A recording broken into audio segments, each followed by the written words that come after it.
भाषण जिसके लिए मुझे बोलने के लिए कहा गया है। आज बच्चों हम कारगिल विजय दिवस के उपलक्ष्य में सभी एकत्रित हैं।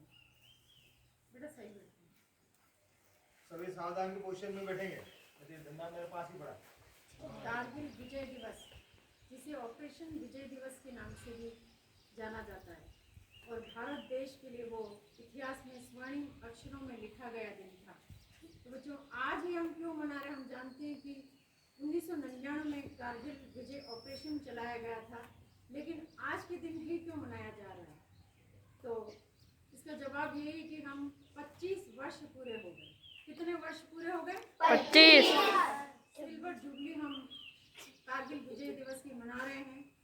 3 मई 1999 के दिन, सभी ध्यान से सुने, आपको प्रश्न पूछे जाएंगे क्लास में भी।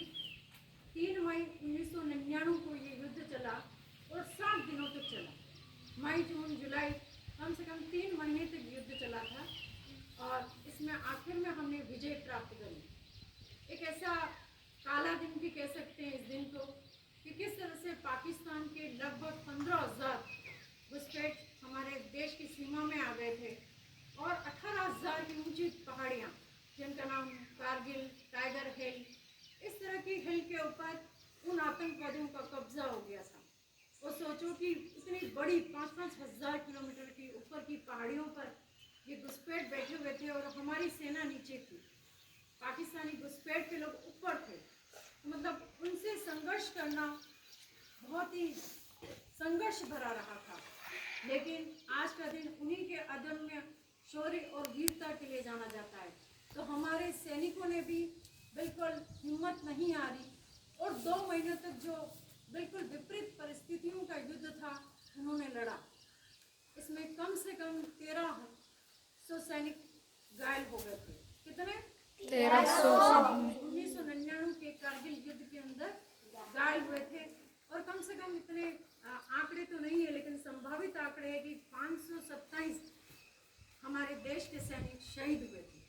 ये संख्या महज हमारे लिए संख्या हो सकती है, लेकिन उन परिवारों के लिए जिन्होंने किसी की बहन खोई है, किसी की पत्नी खोई है, किसी की माँ, तो उन सब के लिए बड़े दुख की बात है कि उनके परिवार आज भी हैं और वो उन्हें याद करते हैं। और हम सिर्फ हमारे देश में सिर्फ हम 15 अगस्त 26 जनवरी को जय हिंद बोल करके हमारी देशभक्ति को एक सीमित कर देते हैं, जो गलत है।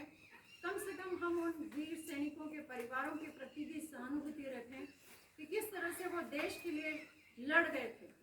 ऐसा ही युद्ध, इतना बड़ा युद्ध एक और 1971 में भी हुआ था, भारत पाकिस्तान का युद्ध। मेरे लिए हमेशा गर्व रहा और इसने मुझे हमेशा अपने जीवन में भी बहुत प्रेरित किया कि किस तरह से हम अपने कर्तव्यों को निभाएं।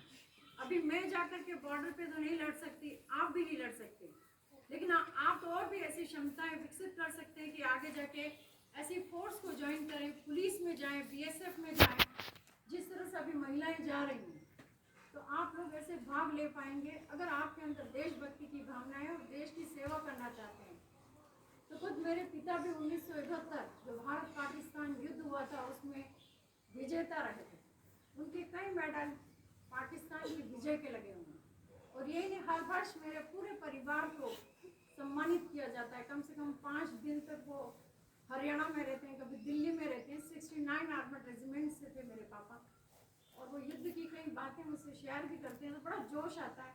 हालांकि कई बातें को शेयर नहीं भी किया जाता है देश की सुरक्षा को लेकर के, उसको बाहर नहीं किया जा सकता कि वहाँ क्या हुआ था, लेकिन बहुत ही रोंगटे खड़े कर देने वाली घटनाएं ऐसी घटित हो चुकी है। तो ऐसे 1999 का जब ये युद्ध हुआ था कारगिल विजय ऑपरेशन, तो 550 सैनिक हमारे शहीद हुए और उसके हीरो भी थे। आपने कभी नाम सुना होगा, आप लोग तो जानोगे भी नहीं क्योंकि हम तो हीरो के रूप में सिर्फ शाहरुख, सलमान, है ना, आमिर खान, सैफ अली खान, इनके नाम याद रखते हैं। लेकिन बच्चों ये एक्चुअल में हीरो नहीं है। हमारे हीरो देश के सैनिक होते हैं जो वहाँ पर लड़ते हैं। आप और हम तो सिर्फ घर पर बैठ करके हमारे परिवार का ध्यान रखते हैं और यही हमारे अंत की इच्छाएं होती है कि आप अपने घर परिवार को लेकर चलें। उसकी चिंता किसी को नहीं होती है। एक दिन जय हिंद बोल दिया और बस।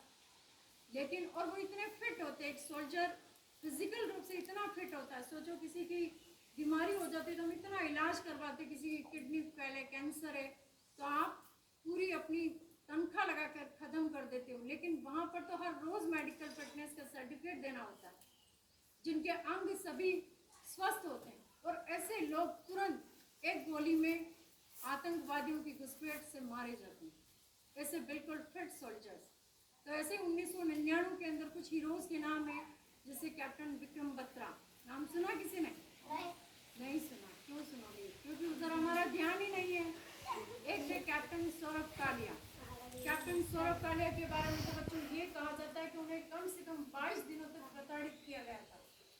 उनके जो अंग थे पॉलिटिक, उनको जिंदा अपहरण कर लिया गया था। उसका परिवार आज भी जिंदा है। अगर आप समाचार देखें तो उनकी डिटेल आती है।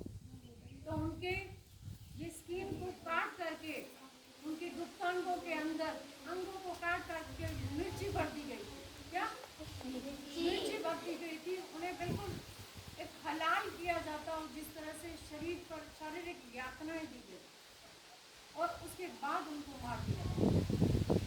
इतने दुख भरा उनका परिवार आज भी है कैप्टन सौरभ कालिया का। और ऐसे ही थे कैप्टन विक्रम बत्रा, जिनकी सगाई हो चुकी थी। कहीं सुनने में आता है कि उनकी सिर्फ 4 महीने की या ऐसी कोई सगाई हुई थी। आज भी उनकी पत्नी टीचर है, उन्होंने कोई शादी नहीं करी, सिर्फ एंगेजमेंट हुई थी। तो हमारा देश वो है जहाँ महिलाएं सिर्फ एंगेजमेंट पर ही उस